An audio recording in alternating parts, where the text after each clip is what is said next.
Hello मित्रांनो, good morning. जय श्रीराम, जय बजरंगबली. तर आपला श्रावण महिना चालू झालेला आहे. श्रावण महिना म्हणजे देवाचा महिना आणि त्यातला त्यात महादेवाचा महिना म्हणून ओळखला जातो. त्यातल्या त्यात श्रावण महिना म्हणजे उपवासाचा महिना पण मानला जातो बरं का. मग आम्ही चाललो आहे डाऊजला. परगाव तालुक्यातील डाऊज गाव आहे. तिथे गोदावरी नदी आहे. त्या नदीचं पाणी आणून गावातल्या महादेवाला, मारुतीला महिनाभर स्नान घातलं जातं. श्रावण महिना हा महादेवाचा पवित्र मानला जातो बरं का. आणि मारुती हे महादेवाचे रुद्र अवतार आहे. त्यामुळे श्रावणात मारुतीची पूजा करणे आणि त्यांना पाणी अर्पण करणे हे महादेवांच्या कृपेसाठी अत्यंत फलदायी मानलं जातं. काही लोक काहींच्या मनोकामना असतात, काही ते पूर्ण करण्यासाठी पण असे श्रावण स्नान करतात देवाला. तर हे स्नान का केले जाते हे माहिती आहे तुम्हाला मित्रांनो? आता मला जे माहिती आहे ते मी तुम्हाला सांगते बरं का. काही चुकलं तर माफ करा. महादेवाने समुद्र मंथनाच्या वेळी जगाच्या कल्याणासाठी हलाहल नावाचं विष प्राशन केलं होतं. राक्षसांचं आणि देवांचं युद्ध झालं त्या टायमाला पा. त्यातूनच त्या समुद्र मंथनातूनच ते हलाहल विष निघालं होतं. ते विष प्राशन केल्यामुळं विष प्याल्यामुळं त्यांना त्रास होत होता. ते उष्ण झालं होतं पूर्ण शरीर आणि त्या शरीराला थंडावा म्हणून महादेवाला पाणी अर्पण करण्याची परंपरा चालू झाली. आणि श्रावण महिन्यामध्ये निसर्गामध्ये जलधारांचा सुकाळा असतो. त्यामुळे तेव्हाही पूजा करणे अधिक फलदायी मानले जाते. अशी स्टोरी आहे मित्रांनो. आज आम्ही घरून निघाल्यानंतर जो नगर मनमाड हायवे, त्या रोडला इतकी सारी ट्रॉफिक होती. तर पुलाचं वगैरे काम चालू होतं म्हणून मग आम्हाला आहे ना वेगळ्या रस्त्याने यावं लागलं. तो रस्ता इतका खराब होता का बस कधी. तिथे 1 तासाचं काम होतं, तिथे 2 तास लागले. पण चला, देवासाठी सगळं काही. ज्या वेळेला आपण देवाचे काम करतो ना मनापासून, त्यावेळेला आपल्याला जेव्हा अडचण येते तेव्हा पण देव मनापासून आपल्या हाकेला धावतो आणि आपली मदत करतो. त्यामुळं देवाच्या कामात कधीच आळस करायचा नाही. तुमच्या गावामध्ये आहे का अशी प्रथा? असेलच आणि असायलाच पाहिजे, कारण श्रावण महिना हा भक्तीचा महिना आहे. नदीवर आल्यानंतर आम्ही इथे पाणी वगैरे भरलं. आज थोडासा टाईम झालेला मित्रांनो.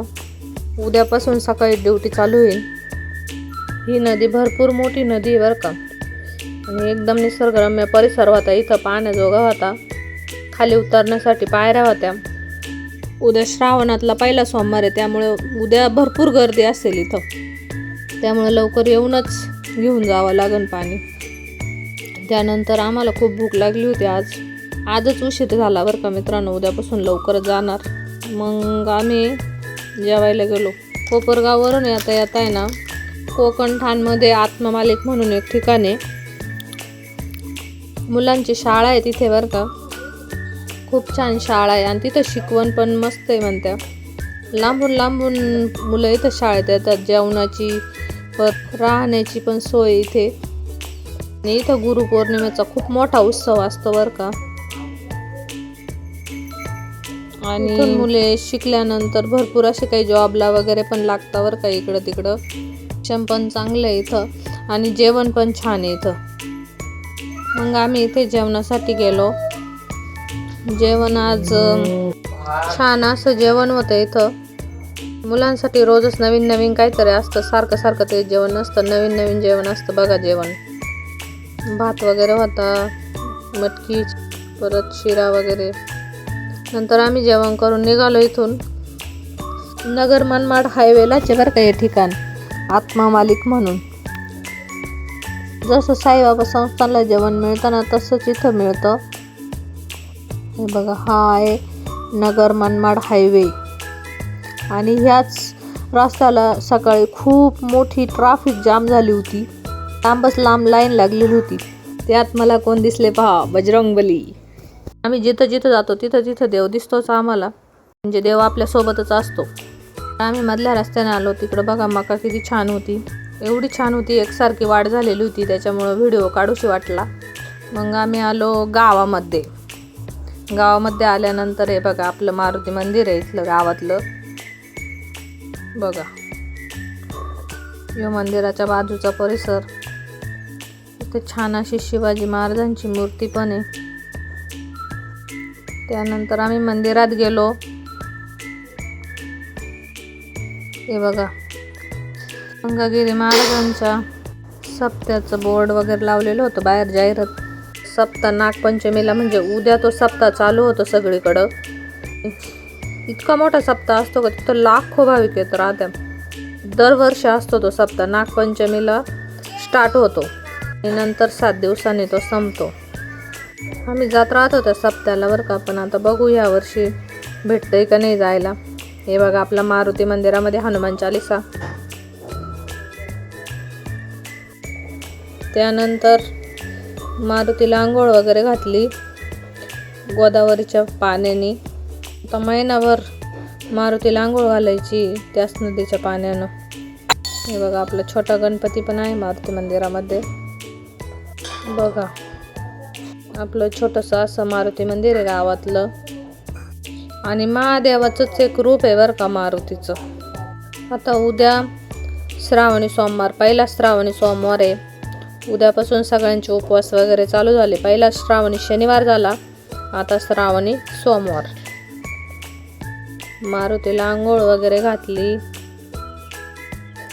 त्यानंतर मग मारुतीला आंघोळ घातल्यानंतर शनीला पण आंघोळ घातली. शनिदेवाचं पण छोटंसं असं मंदिर आहे. मारुती मंदिरासमोरच आहे ते मंदिर. तिथं पण पाणी वगैरे टाकलं. नंतर मारुती मंदिरापुढं छोटीशी तुळस आहे. त्या तुळशीला पण पाणी टाकावंच लागतं, कारण तुळस ती पवित्र मानली जाते. बघा, छत्रपती शिवाजी महाराजांचा पुतळा आपल्या गावातला आहे बरं का, मारुती मंदिरासमोरच आहे. वर्षी ना सप्ताह धनगरवाडीला आहे बरं का, तो मोठा सप्ताह. तो सप्ताह आहे ना लाईव्ह पण बघता येतो बरं का आपल्याला यूट्यूबला. त्यानंतर आम्ही आलो आमच्या गावची देवी यमाई माता. मग तिथे आलो पाणी टाकण्यासाठी देवीला. बघा, हे आमच्या गावचं छोटंसं मंदिर आहे यमाई मातेचं. इथं नवरात्रामध्ये छान सजावट वगैरे केलेली असती नवरात्रामध्ये. त्यानंतर आम्ही पुढे महादेवाला गेलो. हे पुरातन काळातलं शिवमंदिर आहे बरं का. बघा बघा, छान असं मंदिर आहे. नंतर महादेवाला पाणी वगैरे टाकलं. महादेवाची ही जुनी मूर्ती बरं का, म्हणतात पुरातन कालीन गवळेश्वर महादेव म्हणून प्रसिद्ध आहे हे मंदिर. बघा, इथं पण छान व्ह्यू होता. त्यानंतर आम्ही आलो आपल्या लक्ष्मी आईच्या मंदिरामध्ये. लक्ष्मी आईला पण थोडंसं पाणी वगैरे टाकलं. बघा, हे आपलं गावातलं महालक्ष्मीचं मंदिर. ह्या शुक्रवारी तिथं यात्रा वगैरे होती. मी पण आले होते रांगोळी टाकायला. इथंच ह्याच मंदिरामध्ये रांगोळी टाकलेली आहे मी. त्यानंतर आईच्या मंदिरासमोर आहे बघा, पैशाचं झाड दिसलं मला अचानक. ते नाही का, दसऱ्याच्या दिवशी याचा सोने म्हणून वापर होतो. चला मित्रांनो, बाय बाय.